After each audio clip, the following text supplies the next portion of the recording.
লিও ছিল চিড়িয়াখানার সব থেকে সুন্দর এবং বড় সিংহ। রাজকীয় জীবনযাপন। প্রতিদিন ভোরবেলা একজন ইউনিফর্ম পরা ব্যক্তি এসে কিছু মাংসের টুকরা লিওকে দিয়ে যায়। লিও সারাদিন মাংস খায় আর ডিসকভারি চ্যানেল দেখে। তার মতো যে সিংহরা বনে বাস করে তারা কঠোর পরিশ্রম করে, শিকারের পিছনে দৌড়াদৌড়ি করে, সংঘর্ষ করে, রোগা পাতলা। লিও এগুলা দেখে হাসে আর বলতে থাকে যে কি দরকার, যদি খাবার এভাবে আসে শিকার করে খাওয়ার কি দরকার, এত পরিশ্রমের কি দরকার, আমি কতই না ভালো আছি। তো লিউ তার দৌড়াদৌড়ি ছেড়ে দিল। লিউর সিংহের যে গর্জন আছে এই গর্জন ছেড়ে দিল। দেখতে দেখতে কিছুদিন পর হঠাৎ একদিন গভীর রাত প্রচন্ড ঝড় তুফান শুরু হলো। ঝড় তুফানের ফলে খাঁচার দরজা ভেঙে গেল।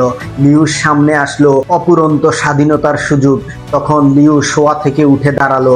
দাঁড়িয়ে দেখলো সে আগের মতো আর শক্তি পাচ্ছে না। খাঁচার বাইরে যাওয়ার চেষ্টা করলো, তখন সে অনেকটা ভয় পেয়ে গেল। ভয় পেয়ে এসে আবার খাঁচায় শুয়ে রইলো। লিউ আসলে খাঁচায় বন্দি ছিল না, লিউ বন্দি ছিল কয়েক টুকরা মাংসের কাছে। এখন মনোযোগ সহকারে শোনেন, এই লিউ হচ্ছেন আপনি।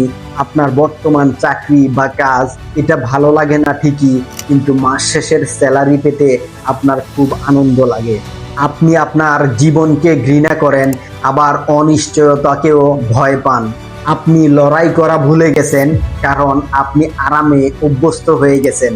আপনার স্বাধীনতার দরজা খোলা আছে ঠিকই, কিন্তু আপনি বের হতে ভয় পান। তাই সময় থাকতে এমন কিছু করেন যাতে ফিউচারে আপনি স্বাধীনভাবে চলাফেরা করতে পারেন।